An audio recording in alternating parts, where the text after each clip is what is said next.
Okay. Such an aggressor. I I told my yoga teacher about, obviously, I told him about one place and he was like, that sounds awesome. I was like, and I was thinking of opaque yoga babble.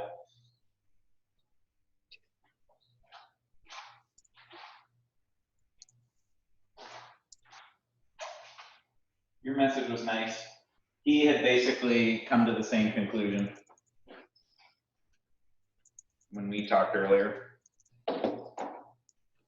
But he loves us and he expects to work with us in the future.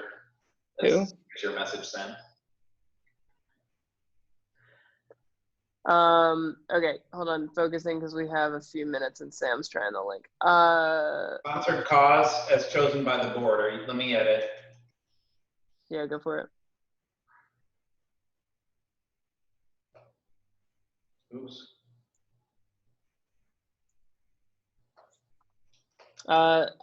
You can take that out. I just was thinking of what we could name that later. Oh, I see. And then the last one is, so yeah, the dissolution. So if this clause exists and a 2/3 vote is a dissolution, what happens if 50 people get together and vote on a dissolution tomorrow? Is that like, I don't know, is that me being paranoid? But yes, no, it's not paranoid. I was worried about this too.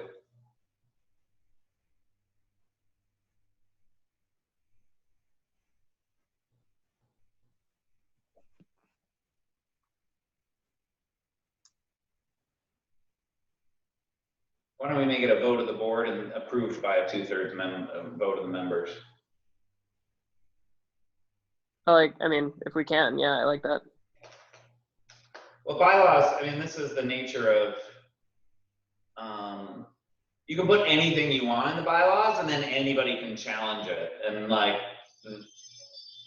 there's a lawyer will have to tell us which things are sort of okay and not okay. But yeah. right now, we can just put anything we want. Okay. And the bylaws aren't filed with the state, just the articles are. Ah, okay.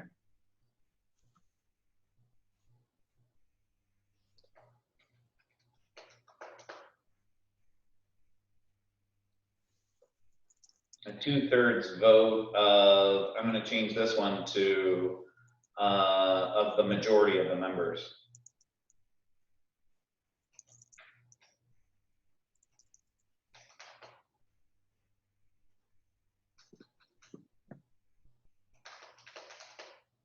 Citizens.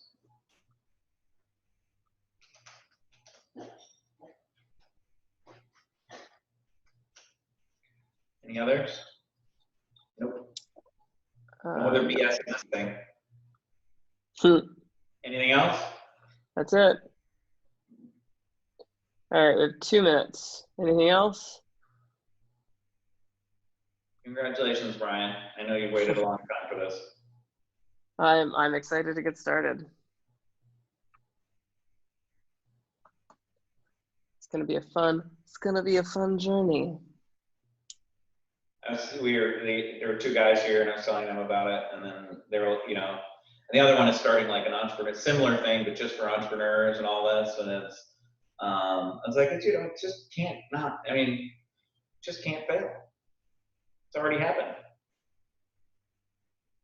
Yeah, I mean, it's just it's a really kind handshake. What is? Kind of like the entity as a whole. Yeah. And like if we were to do it without all of the tech and story that we have within it, it would be armchair philosophers saying that they're going to change the world. Exactly. It actually. And if we had 200,000 people on this live stream because of your background or mine, then it would be like showcasing and showboating. But the like hidden in plain sight plus record of work is pretty. All right, 222, here we go. Start. Yay, okay. We are streaming. I'm going to post in the chat. Streaming now.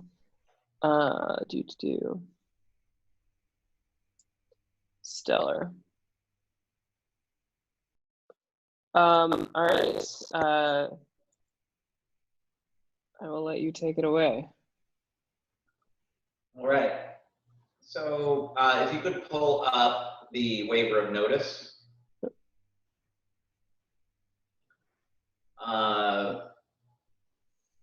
You can go to the minute book and look at the signed one. So the first step is to create a cooperative in the state of California is to hold board meeting.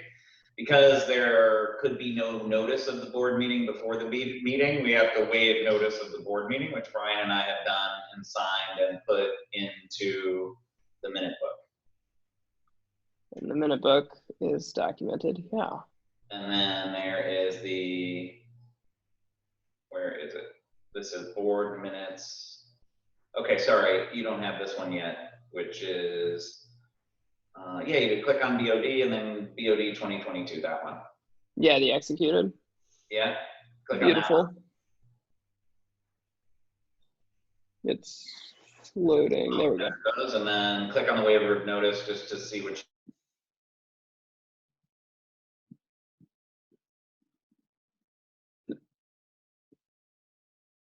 you see. Should take us to Google and show a PDF. Yep. Waiver of notice duly signed by all board members present. Then the next step is to review the articles of incorporation. Beautiful. Articles of incorporation for the One Inc. Cooperative. So the name of the corporation is the One Inc. Cooperative, and we're organizing under the California Consumer Cooperative Law. I've followed the guidelines. I forgot that I added this notation in as an alternative to what you stated here. Let's discuss that. So build a community of people, citizens of one, who believe there's a better way to collaborate on projects that benefit individuals in our community, society at large, and the planet in general. So I pulled from here, which is kind of a combination of language we've used over the last year in discussing this. So community of people, and then cut this and add this to say who believe or who make space for a more ecologically aligned human experience by building a community for co-creation of and on projects that benefit the community, society at large, and the planet in general, to be present in the work to dissolve illusions of separateness and return humanity to an original psychology of abundance at a higher order of complexity.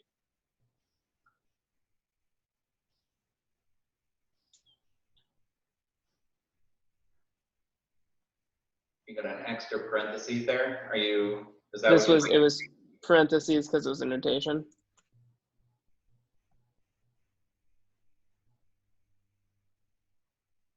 Community of people making. So we're going to make space for a more ecologically aligned human experience. Like that. A community of people making space for.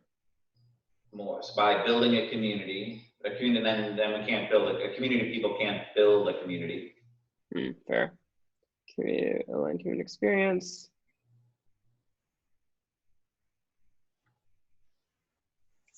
By co-creating.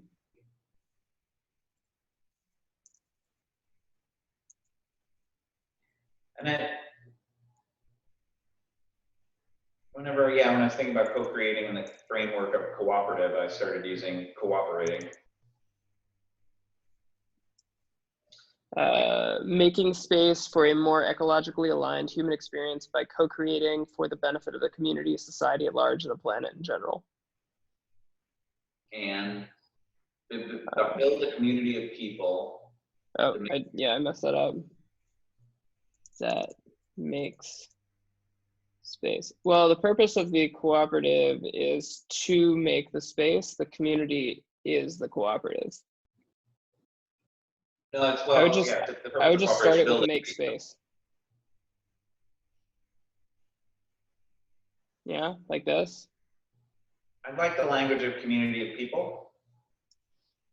I know the core.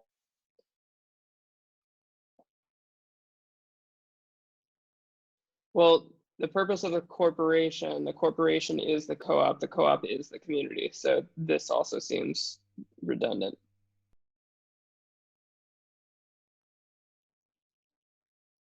Build a community of people. Hmm. To the community, society, large and planet in general. Okay, and then Can you say that one more time? I like what you have, to build a community of people. I'm going to edit here. The citizens of one that makes space. I'm going to get rid of the extra space for more ecologically aligned human experience by co-creating for the benefit of the community, society at large, and the planet in general. And then I would say, and to be present in the work to dissolve illusions of separateness and to return humanity to an original psychology abundance at a higher order of complexity. Is that an extra comma? After abundance? No. Okay. Build a community of people, such as the one.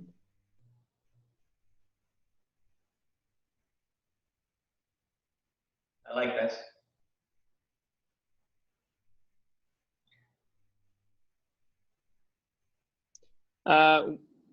What about purpose of the corporation is to make space for a more ecologically aligned human experience by building a community for That's it. co-creation. Got it. I'll do it. Now you understand why it takes me 2 hours to write emails. Make space for ecologically human experience by building a community of people that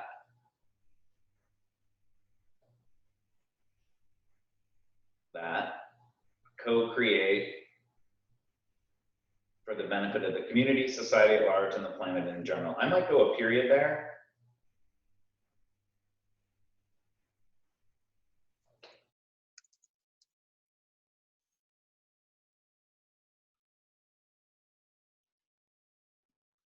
Remove the S on to make. The purpose of the corporation is to make space.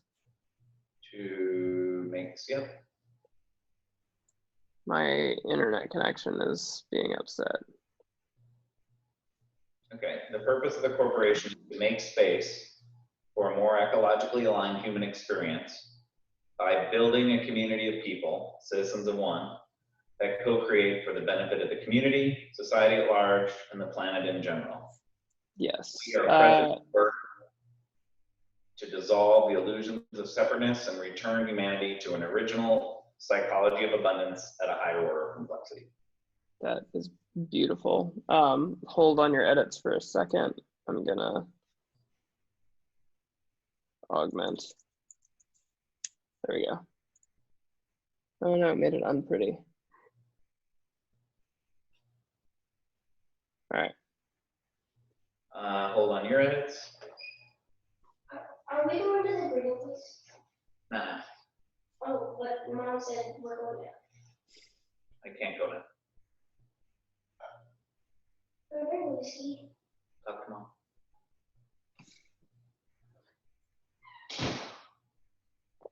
Was that a lookie? Yeah. Okay.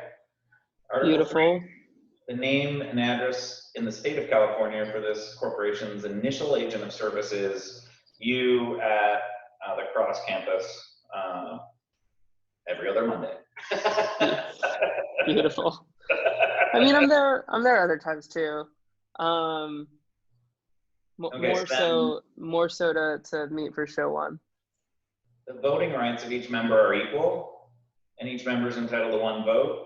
The proprietary interests are unequal, and the rules by which the proprietary interests are determined shall be prescribed in the bylaws of the corporation. And in the bylaws, we reference the one ledger. So this is sufficient. Beautiful.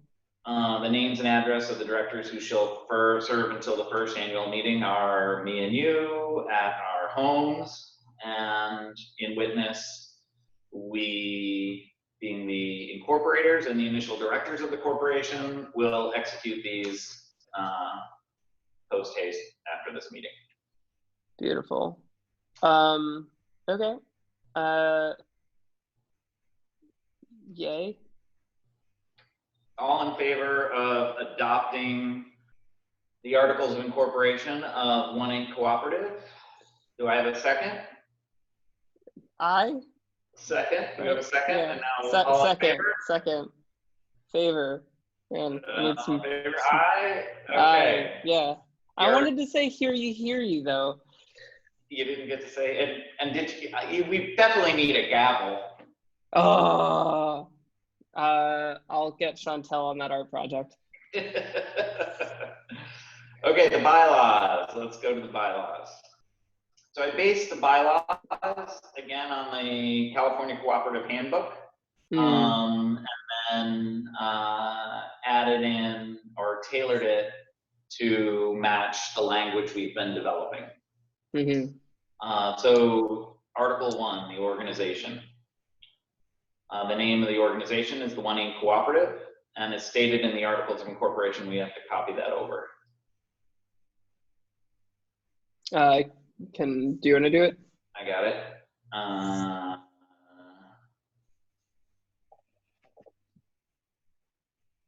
Boom. The purpose of the corporate is to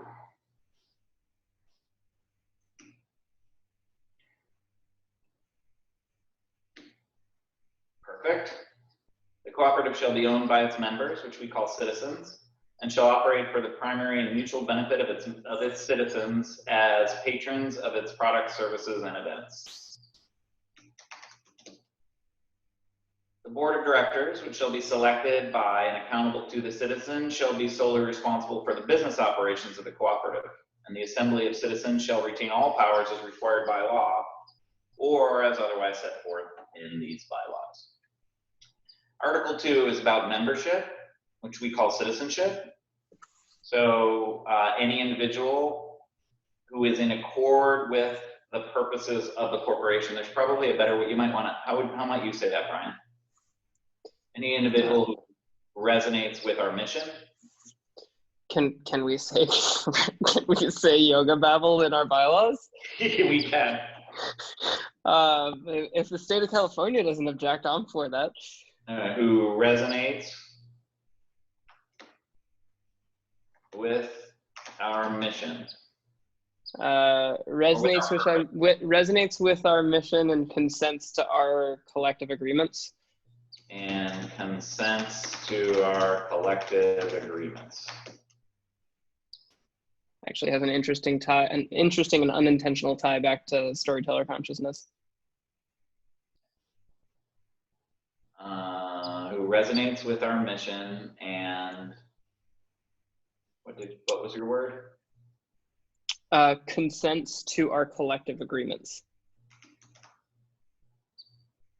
So on longer documents, it's a little slow for me.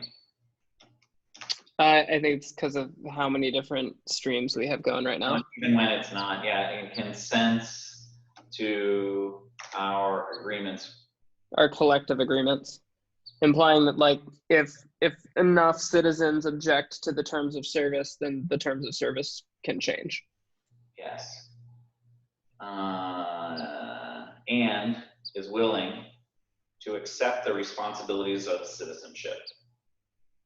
Shivers. Or should I say truth bumps? Citizenship shall be open without regard to, it means we won't discriminate. And dues, any eligible person may be admitted to citizenship upon submitting an application, and I was going to link that to the immigration form here. Yeah. Which is at inc.1/immigration.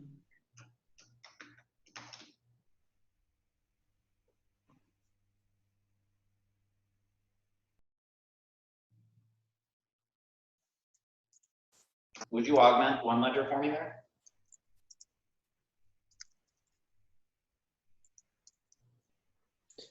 Yes. Last words of dues. While you're doing that, Got it. citizens have the right to elect the directors and to attend the meetings of the board and to receive notice of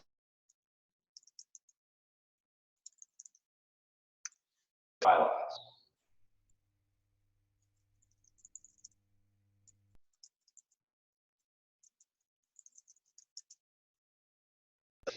Citizens shall keep current in dues and equity investments due to the cooperative, and shall keep the cooperative informed of any changes in name or current address, and shall abide by these bylaws and policies and the decisions of the citizenship or the board. A citizen Beautiful. who upholds these responsibilities is considered an active citizen in good standing. A citizen may terminate his or her membership voluntarily at any time by written notice to the cooperative. I imagine there'll be a place for that. We can add that in later. Citizen may be terminated involuntarily after the member has provided fair notice of the reasons for the proposed termination and the opportunity to respond in person or in writing to such the reasons. I imagine there'll be a process and system for that that will evolve over time, but this is sufficient for now. The reasons would include intentional or repeated violation of any provision of the bylaws, the policies, or actions that impede the cooperative from accomplishing its purposes, or actions that threats that adversely affect the interests of the cooperative or its members, or the willful obstruction of any lawful purpose or activity of the cooperative, or any breach of contract with the cooperative. So if the citizen is terminated for any reason, this is where like any purchase of residence dollars, which is sort of the equity in the corporation. Right. Ex-members, they may attempt to sell their equity to another willing citizen, and such a transaction would be recorded on the one ledger. So if I'm understanding that correctly, they would go to an outside party for essentially a private sale, and then once that private sale is agreed upon, however those parties agree, then they would come to us. I thought about putting this language in, but they would come to us and say, we would like to document this exchange in the ledger. And eventually we'll have a more automated process for that. Will be, yes, exactly. I think for now it's sufficient that it's obvious that right now you are the only person who can make entries in the one ledger, but I imagine that the one ledger will be a marketplace where, well, there could also be a marketplace for these types of transactions. And just as a heads up, we're having some issues with the live stream bandwidth, so I sent a few people a link to the Zoom, so they're going to pop in and remain on in the background. I'll let any questions too we can take. Yeah. Right now, all the questions are, how can I see the stream? I've added in the language that says the cooperative has no obligation to repurchase or refund any equity purchased by an ex-citizen, but we may do so if the board of directors determines it's in the best interest of the cooperative. And that, I imagine, is so the policy at Second Life was never to buy Linden dollars in the near term. And so I wanted to start out with that policy, but leave the option open. Never to purchase. You mean the organization purchasing its own dollars? It was a very important thing for a bunch of legal and accounting reasons that Second Lab never purchased. The core methodology of our revenue recognition methodology depended on us never purchasing it. But in this case, since it could be the co-op purchasing its own equity, it's like a stock buyback, so it's slightly different, which is why I left it open that we could. Okay. And as we get to that point, surely there'll be people that we can consult. Who sure? I'm gonna make an edit real quick. Shall be posted in one space, not prior. Don't. I'm in the middle of it. Too late. Sorry. Hopefully that doesn't overwrite. I just changed one space to one place because one space is a physical space that doesn't exist yet. Oh, I was getting those confused. Places. It just reverted back to your version. Okay, now you can edit. Post it in. Nope. Nope. Okay. This is awesome. I really enjoyed writing these, migrating all this to Mythos. I really enjoyed seeing them and augmenting them. And it's great because they keep getting shorter. It was the same thing with the resident share agreement. You keep getting what? The more that we augment, the more they get shorter, so the easier they are to read. Yeah, exactly. All right, so that leads to member meetings, or citizen meetings. I'll change it there. A citizenship meeting shall be held at least once a year at a time and place determined by the board. I might suggest that we might do it on the day of the future self party someday. You mean, I don't know, it's Chantel's birthday, so. Yeah. I mean, I'm not, we can put it to a vote. So this is all basically boilerplate. So special meetings of the citizenship may be called by the board of directors, either by decision of the board or in response to a written petition of, you said 1% of active citizenship? I used to say 5. Whatever is recommended by the state of California. Okay, I've seen it. I don't see any need to go against that. Notice of special meetings through one place and via email, and communicated to members through email. This looks duplicated. Not less than, there we go. Okay. No business shall be conducted at that special meeting except for that specified in the notice of the meeting. That's something we can change to. In notice of meetings, I don't see a reason to change it. In the notice of meetings, you're missing an A and. Notice of meetings include the date. Notice of meeting shall include. Can we amend the bylaws to state that we always use an Oxford comma? The date, time, place, comma, and purpose. Yeah, after, and then shall be posted in ND. And shall be posted in and communicated to members through one place and email. Kind of a joke, but not really. If we add or remove an Oxford comma, does that constitute as a change of the bylaws that requires a vote? How much of a change? Like, can we, if we misspell something, do we need to call a meeting to? So the process that I was imagining is that the PDF version of the bylaws is always in force. Mm-hmm. Okay. We can make any changes to these bylaws, and we can operate by these bylaws, pending, with approval of the board, and then pending approval. And so there's probably changing a comma, we can change the comma in here, but we won't be able to change it in the PDF because you and I are going to sign these, or I'm going to sign these as the secretary. Gotcha. I did think about something similar for publishing the terms and bylaws on the website and then having a link at the top of that to say, these are the current operating versions. And if you would like to suggest changes, go here and put your comments so that at the next board meeting, we'll go through each of the suggestions. Mm-hmm. So basically every meeting we accrue commentary.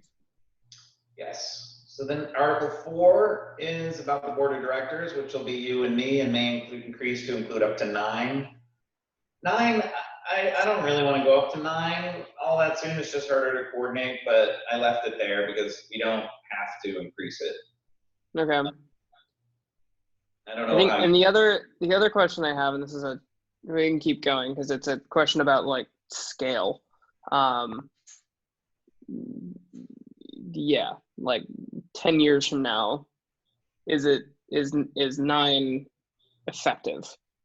We can change it. I think nonprofits have big boards, and then they have big committees, and the committees operate things. And at this stage, given our size, I think we want to probably get to 5, and that's probably a workable number.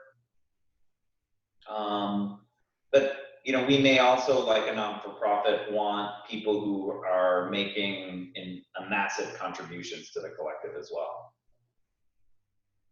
Yeah, it'll be. And how do we get, let's say, a third member? Does there need to be an election, or can we appoint? So that is under cancel vacancies. Vacancies among the directors that are elected by the members may be filled by the appointment of a member to the board, by appointment by the board. And then a director so appointed shall act as the director until the next election process, during which the members will elect a director to complete the pertinent term. Okay. This is all pretty standard. So, the difference is record keeping. We're going to maintain a record of its poly decision in Mythos. 3-year terms. I don't know. We can make them 5. We can, whatever you like. There was a thing in the recommended bylaws from the state of California about like it shall not exceed 9 years, and then in here it says a term of 3 shall not exceed 9. I guess the way that I look at it is we have 3 years to amend this, because again, my question is like, how do we build for longevity? And I think that continually asking the question of how do we build for longevity and soliciting the reflections of citizens to say, how do we do this, is the best way, because I presently don't know remotely what that looks like, nor I think does anyone else. So it's more just like, you keep calming me and saying like, these are the present ones and we can amend them. So, I played with this. The other way we might do it is to say that, you could say that because it may take us longer than 3 years to get this to where we need it to be. Right. I did take out term limits in the short term, but I expect that we would want to add term limits later. And there is no limit of 9 here, so I took that out. We could consider that the initial directors are serving for a period longer than any other named director. Yeah, I mean, I guess that's a good way of looking at it. Is it like, if we exceed our own expectations and get the organization to a point where it's breathing on its own, then great, like we can go on to special projects. And if we don't, then we'll keep working or something else. Yeah, so this is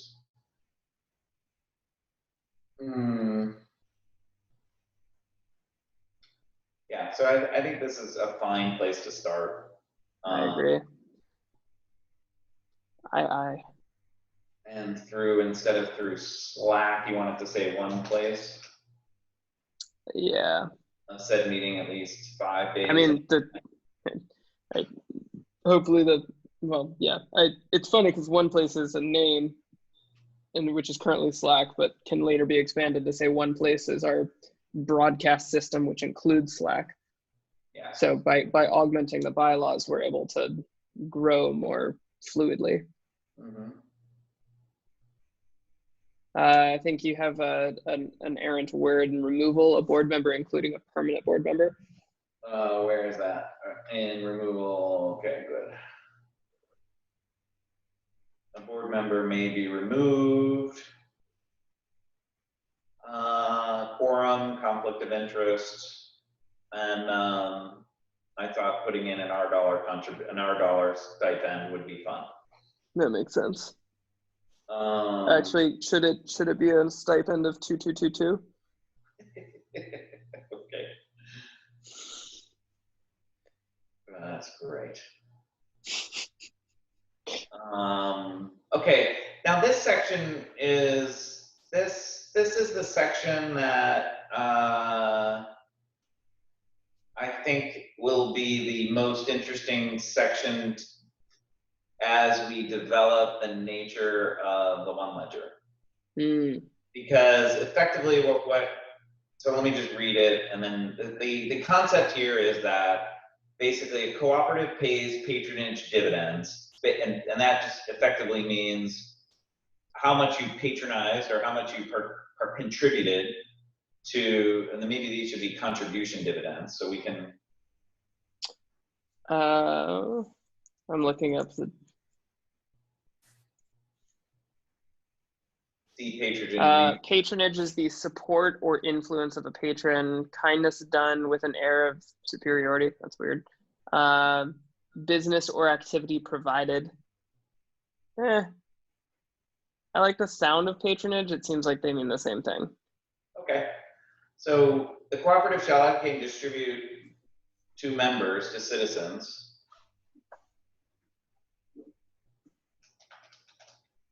the net profit from the business done with them in such a manner as to qualify them as patronage dividends. That sentence doesn't make a lot of sense to me.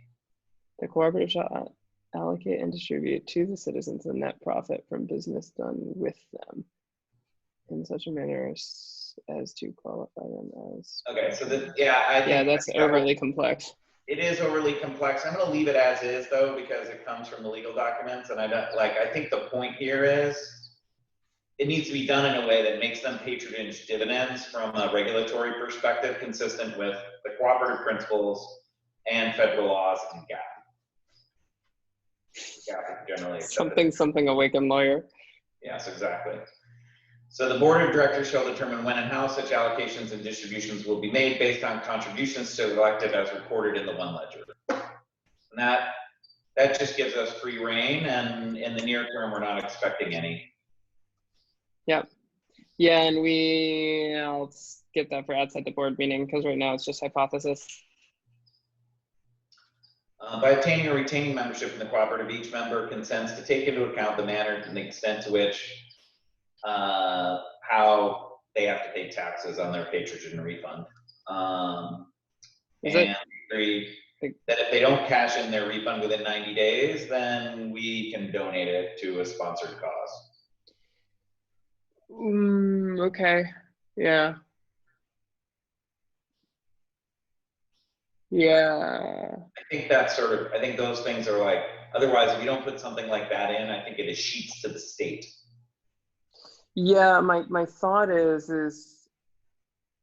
if let's say theoretically we don't do a patronage refund for 2 years, and then all of the R dollars accrued during those 2 years. So if it's it's an established co-op in a non-profitable year, then you just don't get a refund. But because we're just starting, then the refunds would be less likely in the first year. Yeah, so then the method of you're exactly right, but the contributions to the collective, the patronage of the collective is recorded in one ledger in such a way that 3 years from now we can see all the contributions. And so that's like my contributions so far by this definition are going to come in to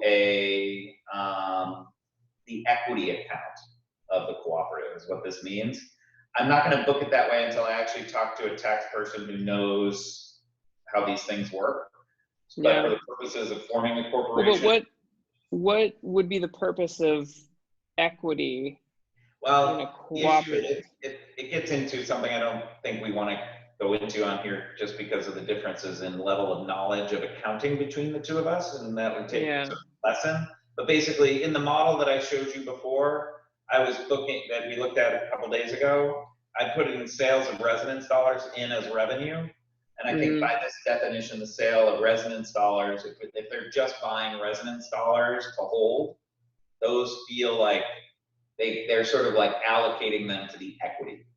So then let me reflect that back to you and say, we know that there will be a patronage dividend based on the contributions to the cooperative in all forms of capital. So time, money, so on and so forth. we acknowledge verbally, we acknowledge that the contributions year to year, the return, the year to year, the patronage dividends will be disparate, so we will seek ways to balance that. Meaning that, like, if someone puts in hours now and they get a dividend of nothing because their work has not yet manifested capital, that's not fair. And then if someone wants to put in a large amount of money, then it doesn't make sense for that person to bet on a single year's profits to get back a larger dividend that year. I think you can hold,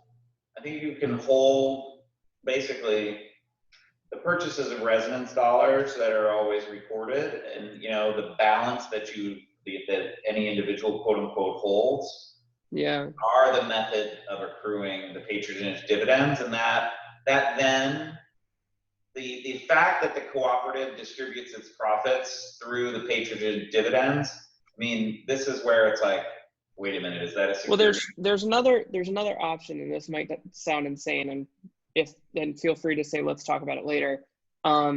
Remember the idea that I had where once a contribution is made and R dollars are earned, the R dollars never go away. So if someone puts in money or time, that money and time doesn't ever go away. That always has been contributed. There's an aspect of it that never goes away, and that's that they were granted on the one ledger. Mm-hmm. But then that person that has the right to transfer them to another member if they so choose. And so the only way they go away is if the member who has them gives them away through exchange or spending. So they go away. So they always exist, but then they can be moved to someone else. If the cooperative buys them again, they sort of go away. That's like anytime any R dollars that are paid to the cooperative is effectively a sink that goes away. Okay, so that doesn't need to be documented in the bylaws now. Not at all, and I don't think we know enough about it yet. Yeah, I think but I'm glad that it's a part of the conversation, because it is sending the signal out to make space for feedback, reflections, and advice over time. And this, as I was trying to find that language. Oh, and this gets to the. Could you click on, go to My Mythos and go to the Terms of Service disclaimer? Your Mythos. Slack you a link. Oh, Danette's here. Hi, Danette. Hi, Sam. Can they talk? No, they're muted. So they're muted for now. They're in Slack, but Sam just asked, how does this affect new members years from now? Early members are going to have years of accumulation. I feel like I want to just say yes to that. Because like if you contribute now, then you accumulate now, but the difference between this format and let's say something like a crypto, in a crypto over time, it's harder to enter, but in this, it should be just as easy to enter 5 years from now.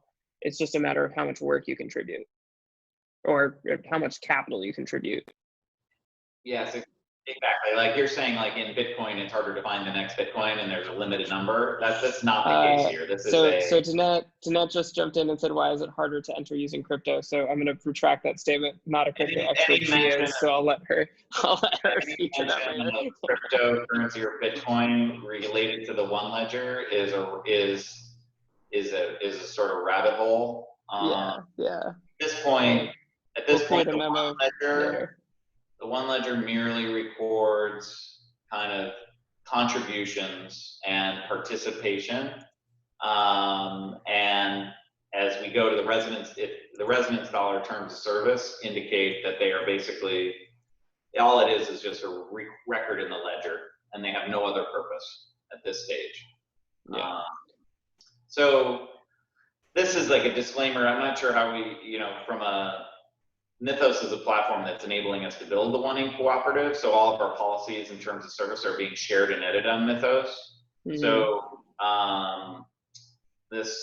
with that in mind, we love your participation as we evolve the terms and policies of the corporation, and we expect them to change most rapidly in the months following our founding.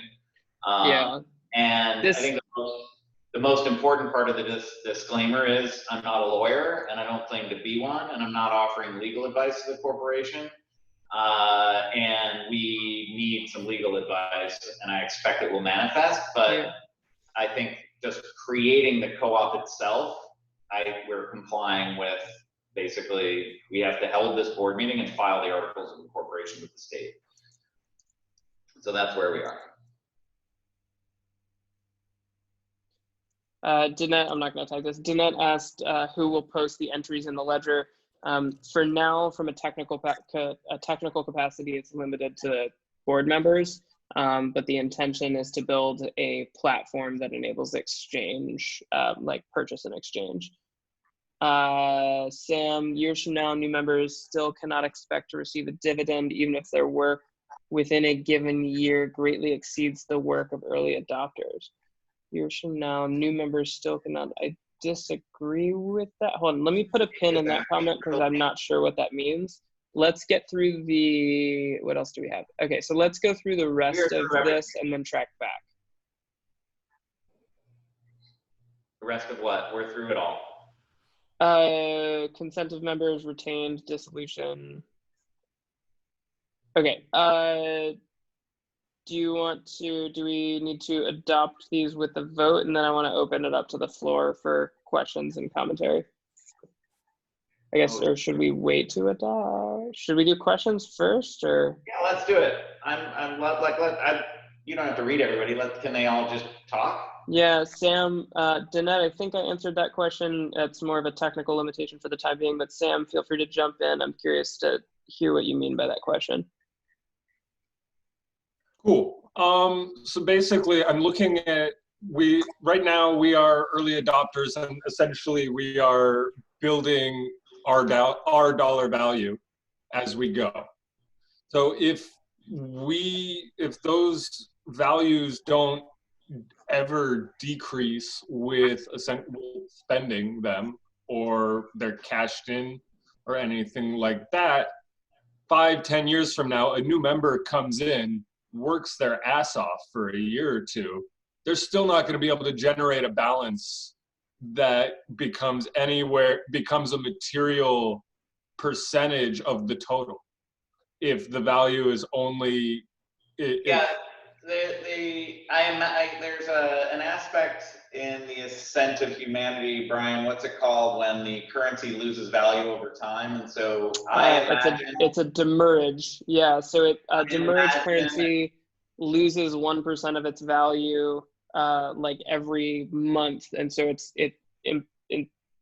to prompt people to use it, not hold it. So yeah, I understand and agree that that's a challenge, and I think the mistake in the question, or kind of the clarification that I would make, is that the equation of distribution of the patronage dividends, I expect, will be skewed towards kind of the more recent contributions. So there'll be some, like your contributions this year to this year's profits is valuable. If you're contributing like an equity in a project, and then that company sells or gets liquidity on that you're bringing that to the cooperative will also have an equation. And like at this stage, it's, I think we're playing with ideas in a way that will enable that to happen.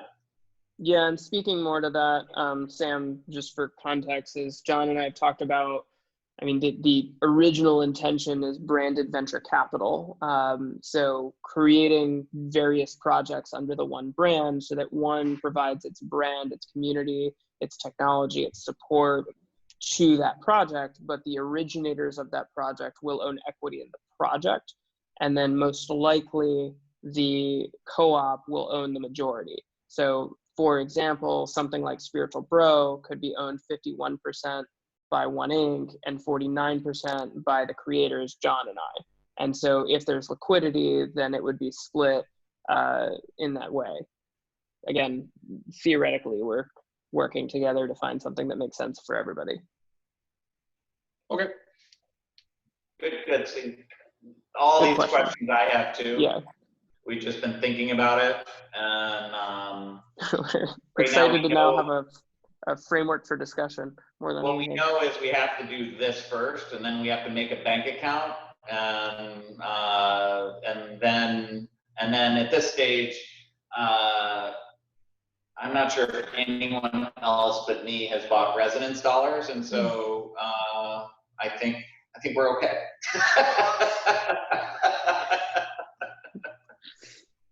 Danette, did you have a question? Yeah, can you hear me okay? Mm-hmm. Okay, I was reading your bylaws and it seemed like you were saying residence dollars don't necessarily equate to dollars, but rather the One Inc. value system, which has yet to be defined. But when the previous question was asked, that's what came to mind, was that it's a different value system / algorithm that equals the extended value, right? John?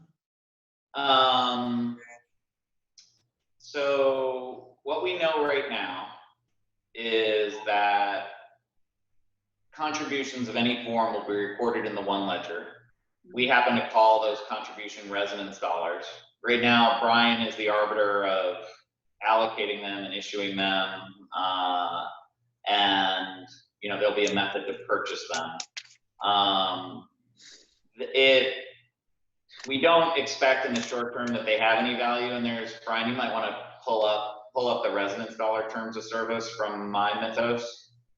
And then I just found another little bug in the bylaw, in the board minutes that we have to go back to the board minutes after this. So all of these things are some of the most important discussions to have in general. So if you look for residence dollars terms of service, there it is. And you can share that with the community. I took the terms of service from Linden Lab and Second Life to create this. And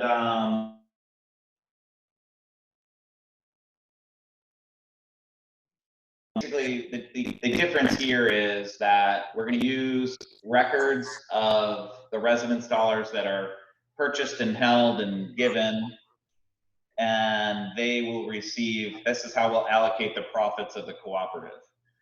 We're definitely in a gray area here and pushing the boundary of legal thought on these areas. And so in the same way that Second Life, these are based on the Second Life current terms of service for the Linden dollars. And I should say that, this was back, I was the CFO of Second Life from 2006 to 2009, and we were developing a lot of this, and they have changed a lot. I think we just happen to call them dollars, but really, all it is a point system for the cooperative at this time. The fact that they have the potential to earn profits of the cooperative is completely imaginary right now. It's an intention, and so the first step in manifesting any form of that intention is filing with the state of California, becoming a cooperative, setting up the bank account, and then operating and asking questions of legal and tax professionals. And it's my understanding that a cooperative can declare dividends and distribute those things on any way that it sees fit, probably within some boundaries that I don't totally understand yet. And so at this stage, there's definitely no market for residence dollars, right? All there is a ledger, and then this ledger will always exist. And I imagine, and Brian's recording in the ledger the reasons that they were given and kind of how they were given, and then when if a company wanted to come in and contribute to a project, they could buy residence dollars, and then there could be a resident share agreement. And all these things are sort of at the next layer of the detailed operations of the cooperative that are really all I've got here is a framework of thought. Okay, Yeah. so And go ahead. Go ahead. Yeah. when you say profit, your intention to have a profit, you mean money.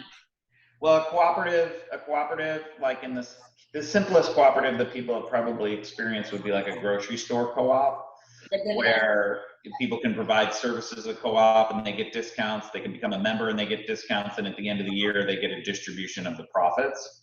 Harvard had a co-op, the Harvard Coop, they called it, and that was kind of where the store where they sold all the swag. And so the more swag you bought, the more of a refund you got. At this stage, we do have a budget for the cooperative. The budget right now is $10,000 a month. I happen to be the only person funding it. And Brian happens to be the only person spending it right now, but we imagine after the formation of the cooperative, initially, like you've seen everything that the cooperative is doing. You've seen and I'd add into that an update is that is true at the moment, but it will cease to be true essentially 3 days from now, because we have people who are interested to contribute, and many of the people who are interested to contribute early on are contributing in a manner which they're paying for work and services that exist within the cooperative. And as they contribute, those works and services grow and increase in value. And part of the way that they do that is that they extend beyond time. So, for example, a service that we might provide to a citizen or a non-citizen presently would take hours. And that same service a month from now could take bits. Meaning that we build the platform, build the services so that people can purchase and utilize it as any other software. So yes, I would say is the shortest possible answer to your question in regards to profit. The intention is to become self-reliant as an organization, as a cooperative, and then grow and have each citizen also be supported. And so essentially enabling people to earn an income and work within the cooperative as they see fit. So if that means, hey, I have a project, and then the cooperative agrees, yes, that's a good project, let's do that together, then that citizen would be able to build an income by building their project within the cooperative. And that's where I jump over to a resident share agreement. Ooh, currently a resident, there's the initial spiritual grow agreement, a year ago, was just a memo of understanding between Brian and I. Then we did one for Beard Club, and then we invented the term resident share agreement. And a resident share agreement, the idea of the cooperative is that, there's a better way to work together, and our current legal frameworks and sort of the Silicon Valley governance system, they require you to kind of pick a vision and go for it, right? And then you have to stick to it, and like pivots are bad. Whereas with a resident share agreement, when we were started on Spiritual Grow, we knew we were developing a character on Mythos, and it started a conversation that led to the cooperative. I think we have a very clear idea for how companies like Deepin can collaborate with one. Brian is demonstrating how a person can do all his business through one. I just recently have another advisor where I'm going to make that a client of one, and all the equity that I'm granted will go to one. And though I'm sure there'll be a resident share agreement under which kind of I'll participate in some of that as well as the co-op. And I imagine that, basically, if you think about this as talented marketing, talented digital professionals of all kinds, financial, technical, marketing, all these different kinds of professionals could come into the cooperative, do their work through the cooperative, benefit from the community in the cooperative, perhaps have healthcare from the cooperative and those kinds of things. And then in return, they would sort of allocate 10% of their profits, of their revenue streams that come to the cooperative, would stay within the cooperative. cooperative, or they would choose And I to take. and I just want to clarify that Yeah. that 10% number and pretty much everything else is an intention. The Everything intention is is to, conjecture. yeah. We don't know. Yeah, so to put it in boxes again, we've written resident share agreements with corporations. I'm not exactly sure how to do it for individuals yet, but those are some of the ideas. Okay. Do they make And sense? Does it make sense?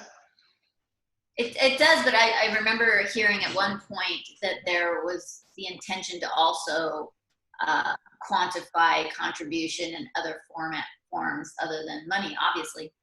Yeah, so you're talking about the types of capital. So there's financial, natural, intellectual, social, and spiritual, and I think there's one more that I'm forgetting. So yes, the largest limitation to that right now is technical capacity. So the intention is if you show up for a symposium, you earn points because you're bringing your energy to the space. If you bring a bottle of wine, you earn points because you contributed to the space. Logistically, it's just a matter of tracking every hour, every action.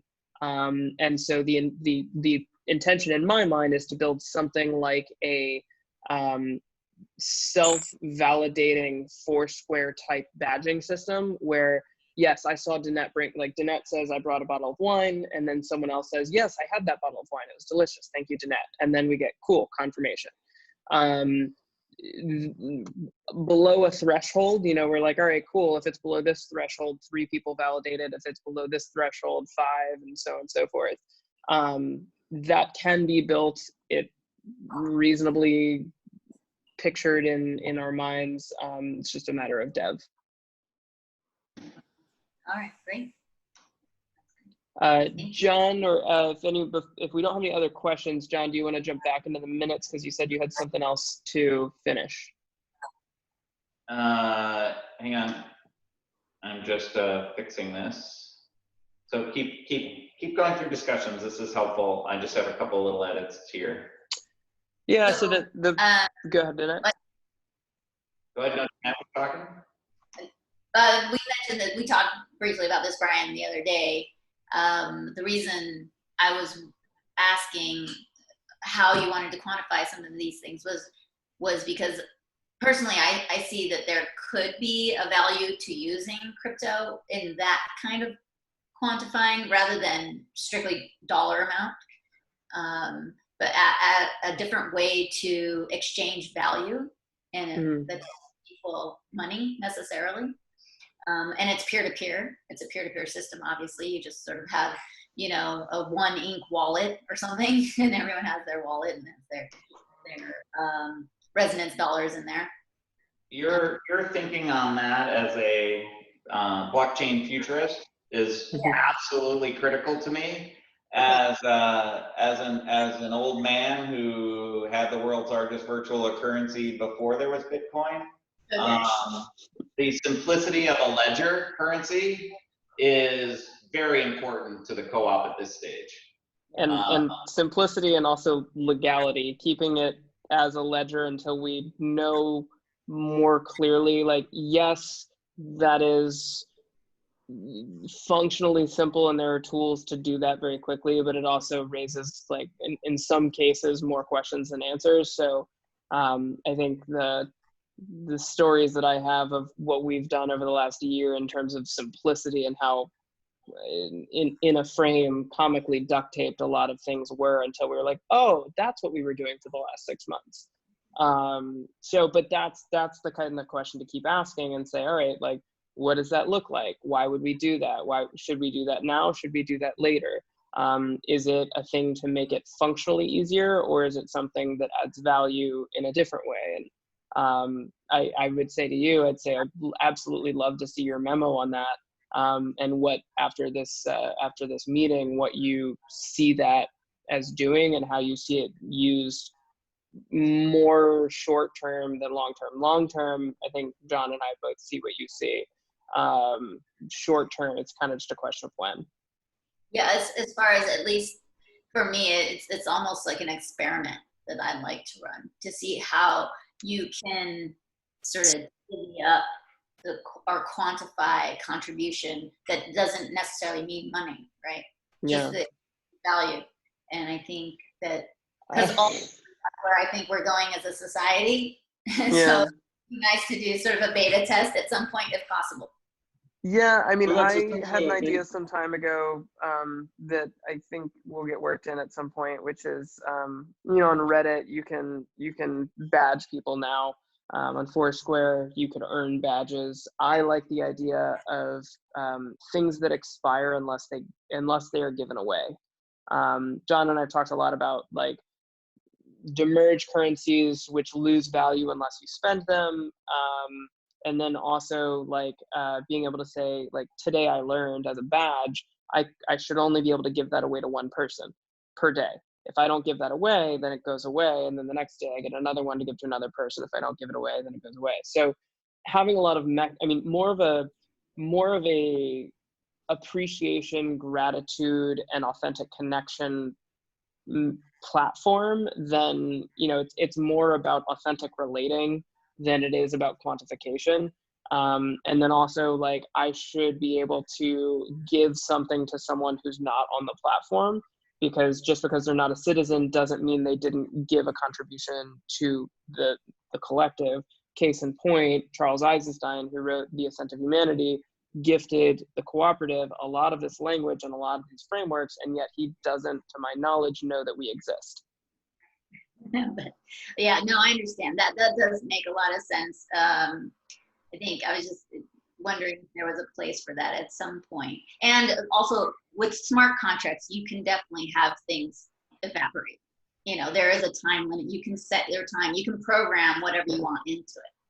So functionally and technologically, and as a nerd, I agree with you and resonate with you. As I guess the board member, it's a strange thing to say. John, what was our response to these things that already exists in the fourth dimension? It's calmly moving forward. It's a very paced thing, because there's so many times I'm like, because it potentially raises a lot of things, from development to legal, and even just to communication. Like, how do we explain it to people? And right now we're most committed, I would say, to explaining what the Cooperative is, and less how it exchanges value within it. All right, so let's go back to the minutes, and I want to record who also is in attendance. So also in attendance, Danette Wallace, Nick Barone, and Sam Kaplan. All of you are in spiritual capital. Thank you so much for coming. This is it's been fun to receive these questions and see people Danette popping in. Wallace, Sam Kaplan, and Nick Barone. And we'll augment Brian will augment those shortly. So we've got the minute books, we've got the articles of incorporation, we've got the bylaws, and then now the officers. I'd like to make a motion to vote on the officers. Anybody second? That's you, Brian. I still don't know what I actually was supposed to say. Do I say aye or fear? First, we have to propose a vote. We have to propose a vote. I propose the vote, you second the vote, and then we're all in favor of Brian and John, Brian being the president, John being the secretary. In favor, say aye. Aye. There we go. Aye. I'm temporarily using a crystal instead of a gavel. A crystal, that makes sense. I'm going to make it in the bylaws that the gavel of the 1A Cooperative shall be a crystal. All right, so membership, disclosure documents, records, and conditions of membership. I made a membership disclosure document, just started it, and then membership applications are located at inc.1/immigration. And I can change these to citizenship. Can you also add Michael Jenkins, who is participating via Twitch? He seems to be the only person that was able to get it to work. Oh, wow. Hi, Michael. What's his last name? Jenkins, Jenkins. Awesome. Everybody's a symposer. All right, so It now makes me laugh every time it's said. The citizenship application, the citizenship disclosure document, all these things may be modified from time to time. And then members are recorded in the one ledger, Brian. So when there can be members who, you know, I think we have to define at some point, because there is the requirement for dues. And if you want to have members who don't pay dues, that seems different than my intention. So what is your intention there? The intention is to have a reasonable base due and then have additional contributions or other forms of membership. I would imagine regardless of amount of due or like the quantity of dues, we would want to have some kind of a scholarship and or people being able to pay dues with work.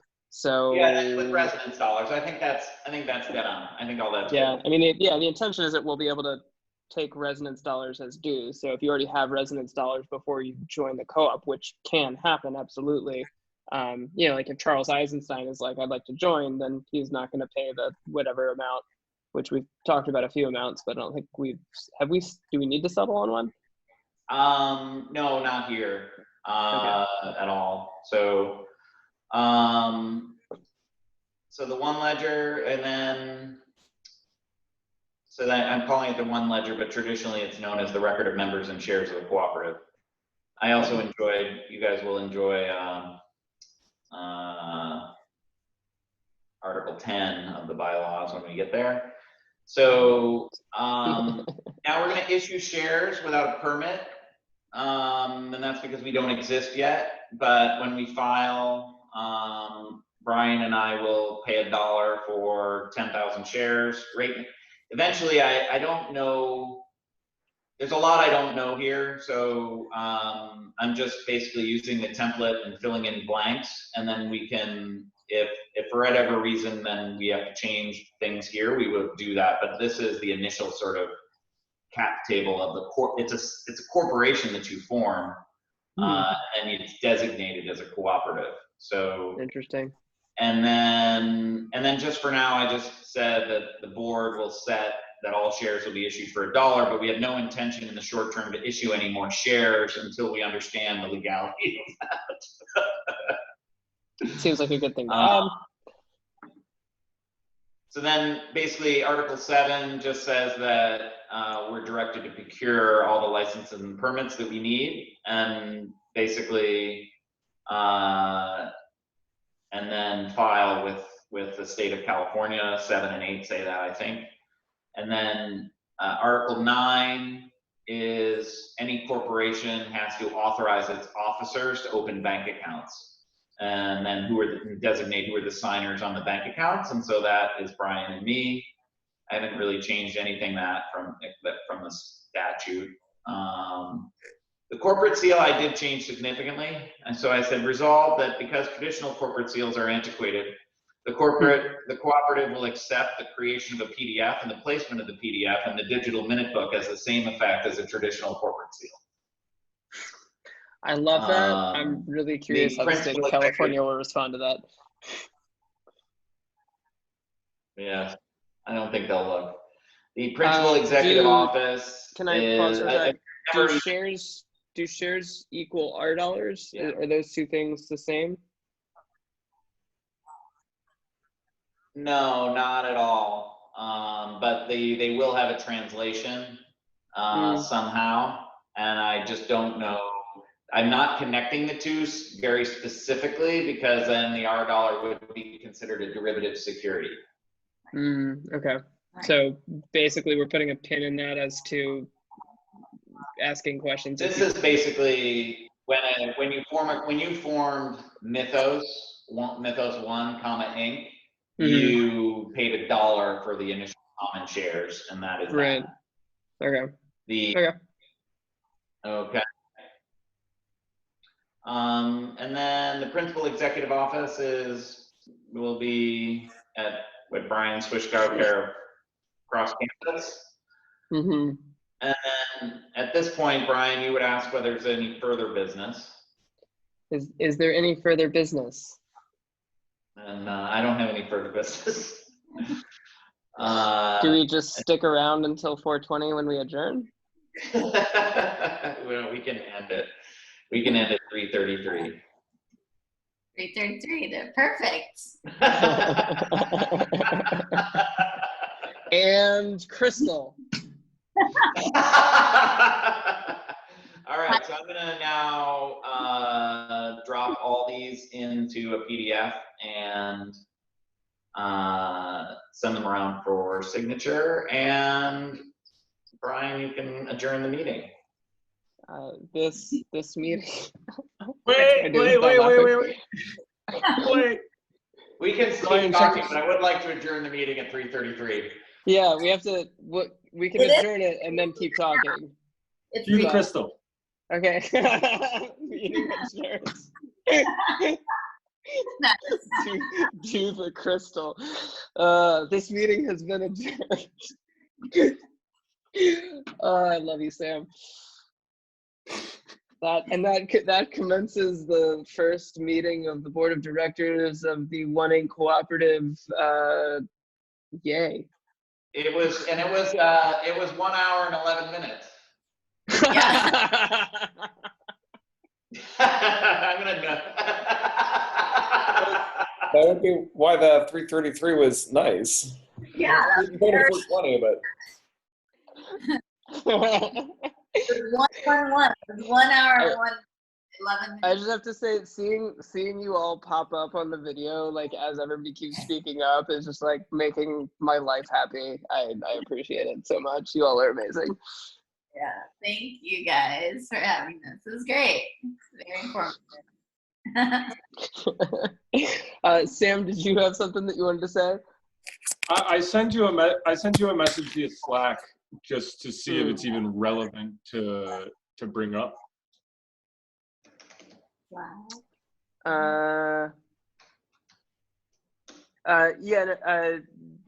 It's Sam was asking about the principal executive office. It's basically just John, you can speak to this, but it's a place where the principal executive can be served or noticed. So it's kind of like a PO box where it can't be a PO box, and we didn't want to publicly list our home addresses, so it's our office space, which can change. Is that accurate, John? That's exactly right. Cool. Thanks. But good asking, Sam. All right. Beautiful. All right. Well, this Can I ask? amazing. I would like to ask each person for a reflection on what we're doing here. So the kind of just the idea of trying to form a new kind of organization and new kinds of agreements and a new way to work together. What's interesting to each person who joined us today? Well, I kind of want to jump in on this because the questions that are being asked are amazing, and I love them, and I look forward to more of them, and I also look forward to making better space for them. And the thing that popped into mind a few times is Brian Bot and making Citizen Bot with common questions, so that people can ask a question as they're new, get the baseline understanding, and then build on it. And basically what happens is that everything that we know, we teach the AI, and then everything that we don't, it prompts discussion. And the purpose of this format and this technological system and this meeting and everything, and the fact that this is public and record and all of that, is that everybody can participate. And so opening the space for that participation is something that really excites me. yeah. I'll go next. I'm excited to see how this can look in the long term, because I know initially, like you're saying, things will emerge as they come about. But personally, I've been interested in in DAOs, distributed autonomous organizations and things like that. I know that this technically cannot be that because you need the centralized organization as you're doing now to organize it legally. So technically we can't be a DAO, but something, it seems like you're at least trying to set the framework for the collective to operate in somewhat of that manner, sort of this coming together rather than distributed, but coming together and contributing sort of in there. Yeah, and I want to give credit to Nick, who's on this call, because the last time that this came, or one of the times that this came up, Nick pointed out that blockchain is often used when people don't trust each other, and the intention here is to build trust. So it's not to say that we can't use that technology, but it's to say that our priority is trust. No, of course, and I think it's just language. Blockchain is used so that you don't have to trust. Right. It's not people who don't trust. It's just Yes. I appreciate the language change. I appreciate the language change and very much accept that frame. Okay. One of the things in the past that's excited me about the concept of the DAO and smart contracts is you can simulate what will happen. You can be like, I don't know what happens in this situation, and you can just give it the inputs and you can see what the outputs are. That's a small bit, but yeah. I could yak on then, but I feel like whoever was just up should continue. Okay. But yeah, yeah. So Danette, sorry.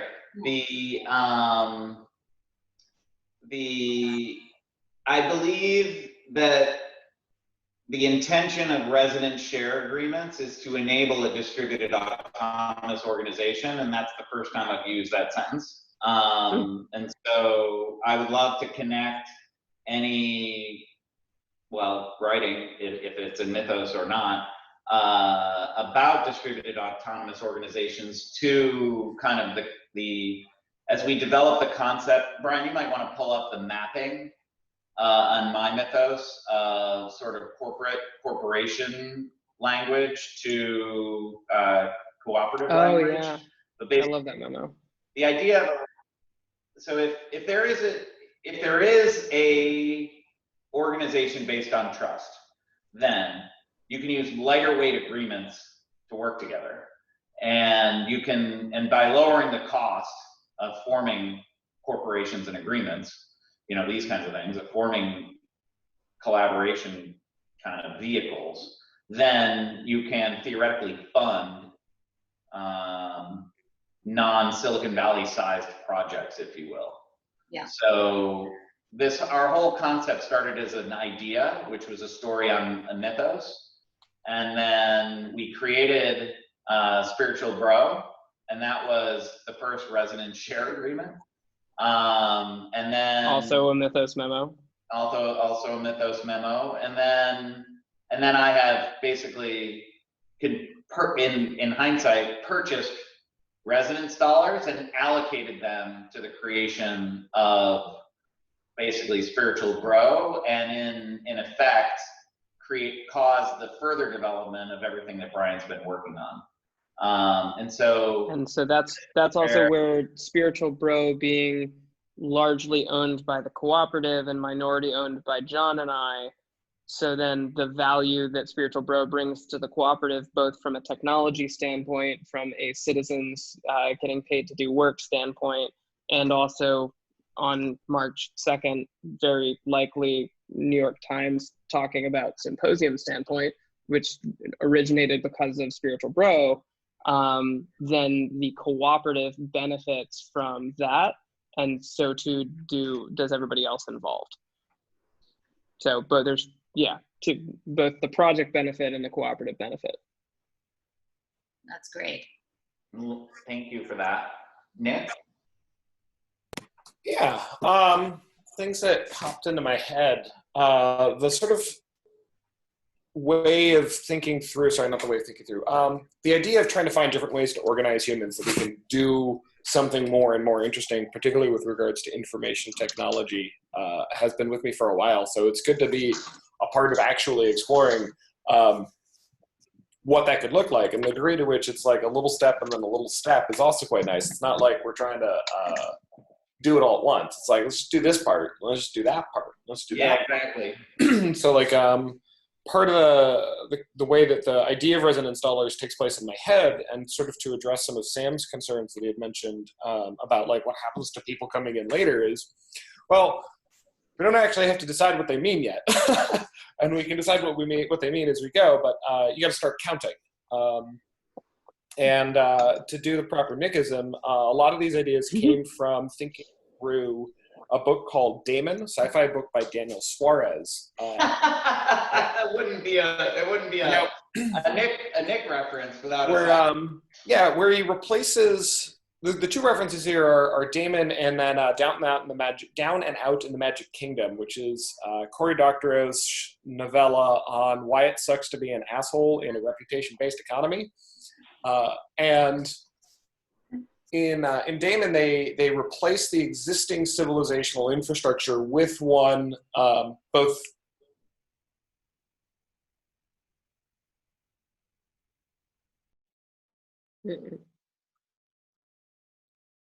And they get experience points, and they mean different things, different kinds of currencies. But there's an interesting thing in sci-fi where every time somebody makes a new currency and they're like, Federation credits mean we don't have the problems with money. It's like, no, it's still money. It still behaves like money.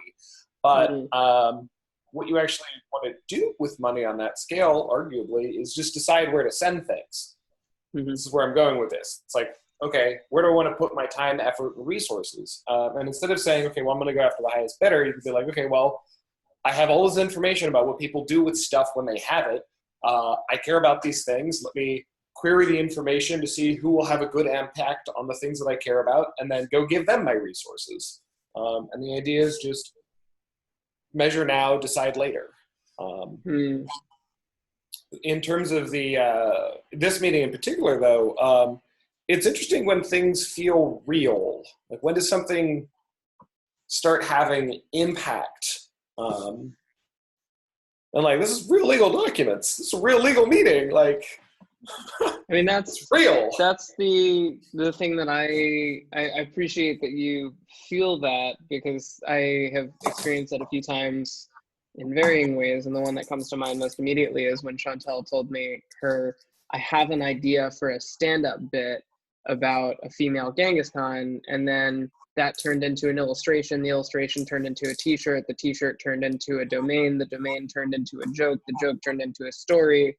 And then the story turned into Chantel, my girlfriend, is now committed to doing her postdoc in Los Angeles rather than San Francisco, because she's interested in doing research on the mitochondria as an outcome of She-Horse, which originated as I'm thinking about doing a stand-up bit.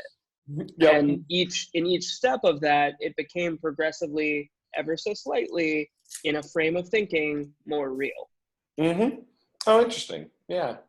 Yeah. So and that's why I pulled up storyteller consciousness, which is science, technology, politics, government are all stories. America is a story. France is a story. The law is a story. Words and symbols, that's all. They each have no more meaning than that which we agree upon. And the way that we agree upon meaning is by creating record, and that record or resources. So record could be a Mythos memo, but then that record could turn into a domain. It could turn into a t-shirt. It could turn into a gathering. It could turn into a legal doc. So you have a record of it that you can share. That's why it has seemed to me to be more potent to communicate with reference to mythos than just communicating in text itself, because you're referencing something that perceivably already exists. It feels more real. Yeah. Yeah. Caroline was wearing her She-Horse shirt today. She is perpetuating. And she had to explain to somebody what Ging-Her Khan was. For those who are unaware, She-Horse is the fertile feminist. And so Chantal is now the I think she's an epigenetic counselor at Energetic Epigenetics, which was co-founded by She-Horse. Which, John, I don't think I actually sent you this, but Chantel and I realized that Brian is to Chantel as Spiritual Bro is to She-Horse, as Spirit Check is to Energetic Epigenetics. And then we were like, that like a person can create a character that creates a company, and then multiple people can play the character that runs the company through resonant share agreements. So like Spiritual Bro is a collectively portrayed character, and Spiritual Bro owns Spirit Check. So it was just an interesting unintended framework for storytelling. Great. Brian, and you should have hello sign in for signature. I didn't realize, you're right. I had to cut and paste it out of Mythos and into Word in order to get, because I couldn't just, it'll only do one page when you try to create a PDF. Something future. Future.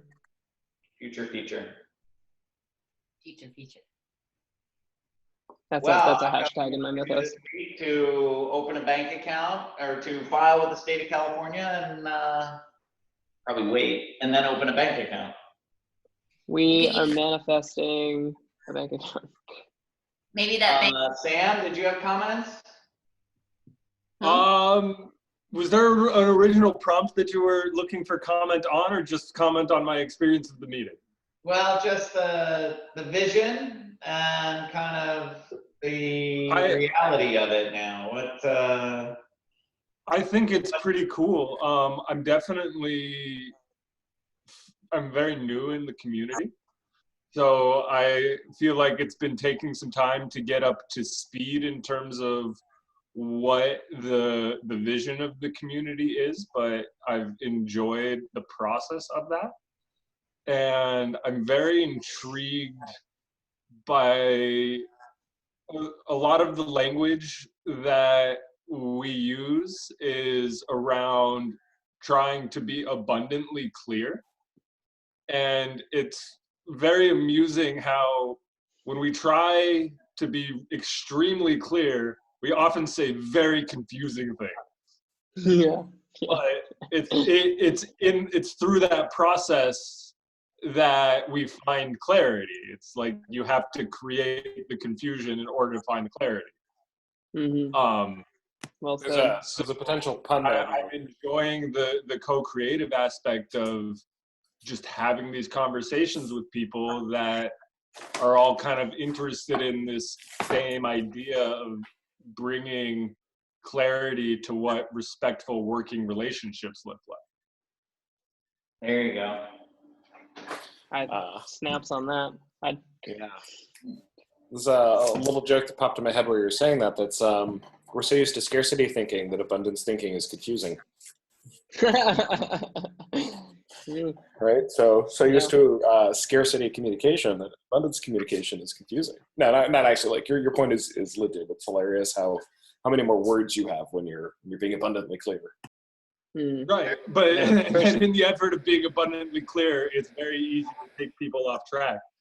I do see that there will very quickly need to be, at some point, there's going to need to be some sort of like new member guide or new citizen guide that already in help development. onboard people into this. Yeah, already in development, and Nick is present in some work, or soon to be present in some work on the OnePlus technology platform, which will soon enable current citizens to help inbound citizens, an AI like helper. So any question that you might have, it's like, hey, have you done this yet? Hey, here's the answer to that question. But yeah, that's kind of the beauty of Mythos, is that we can communicate everything in pieces so that we only have to explain the thing that someone's seeking. Right. Yeah, it's interesting because we're at the same time that we are trying to create this future world and this future way of working together, we also need to constantly be building the bridge to the present world, Mhm. so that people don't have to take all of our steps Yep. in order to catch up to us. Well, John, how long did it take you to become attuned to the process of creating in Mythos by comparison to what lies behind me? Yeah, by comparison to what lies behind me and Mythos I'm already? talking about my sticky notes. I mean, I personally, Sam, I'll just say it is like the amount of time that it took me to be comfortable, present, and not insane in writing in Mythos by comparison to how quickly John and Nick and Chantel were able to take it up with like minor exemplification. And then the things that they did that I never thought to do on top of that. What's most interesting to me is that in this structure of communication, it feels that all of our work compounds. Because as soon as we create a new frame, a new piece of understanding, something slightly more succinct or more effective or more generally understood or agreed upon, then it extends out through every piece of communication. And then we can see the genealogy of that idea so that there's consent for it. I was writing something the other day and I wanted to say epic, but then realized that if I said epic, that I might convey with it a sense of a type of person that lives in a certain city on the West Coast.